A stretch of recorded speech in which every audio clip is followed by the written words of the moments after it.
Good day, parents and students. I am Mrs. Amelia J. Hongo, the grade 9 head teacher for academic year 2020-2021. I am here to orient you about Colegio San Agustin Makati's social media policy for students. This policy is in compliance with the Data Privacy Act of 2012. It was published last September 2018. Welcome to academic year 2020-2021. Our orientation is very timely, and I am sure that it will be very useful for you, our dear students, as you engage into our hybrid learning. Before we start, I would like to ask, how are you? Are you feeling good, excited, or tired? However you are feeling right now, take a deep breath, relax, and join me in discovering the guidelines that will be your guiding light this academic year. We love looking at memes and sharing them, but we need to be reminded that not all memes are acceptable.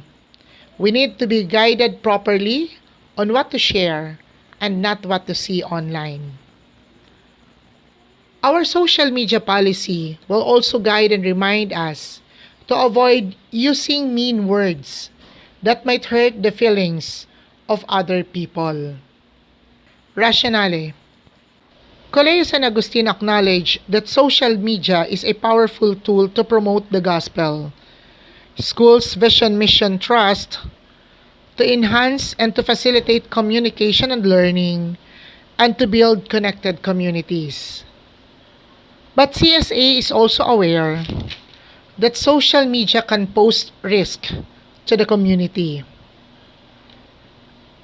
To minimize and to prevent the risk, students are expected to adhere to guidelines and rules on social media use. The scope of Colegio San Agustin social media policy.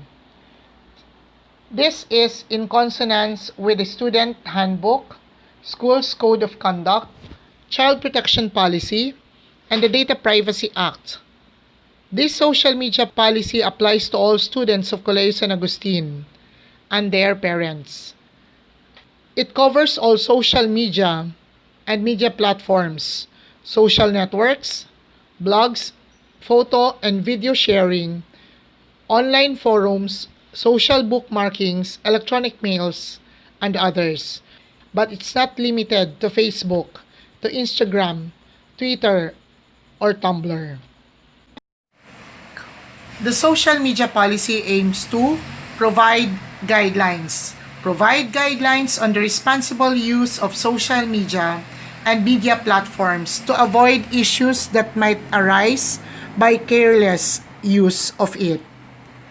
Second one, to prevent bullying and other forms of harassment. Third, to promote school branding across all social media and media platform. Number 4, to minimize and avoid legal risk. And last one, to maintain a familiar and harmonious environment. Responsibility of student and parents. Students are always representing Colegio San Agustin when posting comments, sharing, or responding to those posts made by others. Social media should not be used for raising concerns related to schoolwork. Do not reveal confidential information about any student, staff, and teacher in CSA. Never escalate school-related concerns in social media posts. And last one, comply with relevant code of conduct when using social media as part of a research study or project. Keep in mind, social media should never be used in a way that violates any other CSA's policy or student duties and responsibility. It should not violate CSA's IT resources and communication system policies.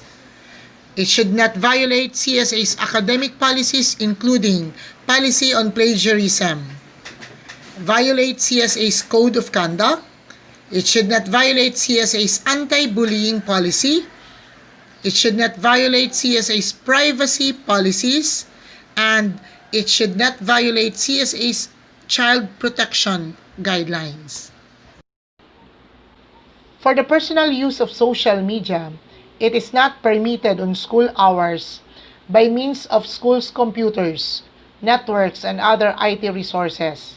But this particular part of the policy is not applicable for online learning. No expectation of privacy. Remember that everything posted online is public. Once something is posted online, it can be copied and redistributed, and it is easy to lose control of it. Presume that everything posted online will be permanent and will be shared.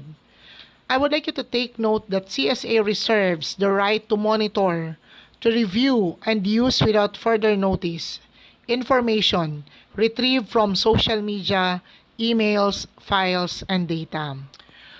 For social media sites and groups, while CSA recognizes the freedom of speech and association of students, students are obliged to carry out themselves online in accordance with the policies enshrined in the student handbook.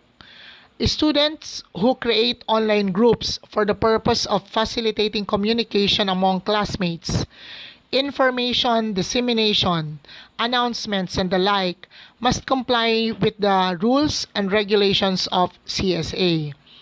Social media groups that are used for gossips, fake news, and defamatory posts are strictly prohibited. Be reminded of the guidelines that you need to observe in using the social media. Explanations are given in the policy that you are going to receive in your email account. First, use good judgment. Be respectful. Be responsible and ethical. Be a good listener. Be accurate and appropriate. Respect private and personal information. Be confidential. Respect copyright to fair use. Be a good member of the Augustinian community. Observe the Colegio San Agustin core values. And share your expertise if it's needed or if you can. And last one, do not get addicted on the sites and the chats or the platform that you usually visit. The school has the right to take disciplinary action after due process if students violated these policy guidelines. There will be two consequences. First is, if we're going to comply with the social media policy, then it will be good points to our school. People will say that Augustinians are very responsible, especially doing online activities. But what if we're not going to follow the rules? If we're not going to follow the policy? Then, of course, there will be a negative consequence. Okay? CSA has the right to request the removal of the content from the official social media account and from a personal account if it is deemed that the account or its submissions pose a risk to the reputation of CSA students, school personnel, or community. Those who misuse their social media platforms may be subject to disciplinary action. All students will receive the acknowledgement of receipt and review of Colegio San Agustin social media policy. Kindly tell your parents to accomplish the form and send it back to us. I will end this orientation with a quote from Saint Augustine that says, "Since you cannot do good to all, you are to pay special attention to those who, by accidents of time or place or circumstances, are brought into closer connection with you."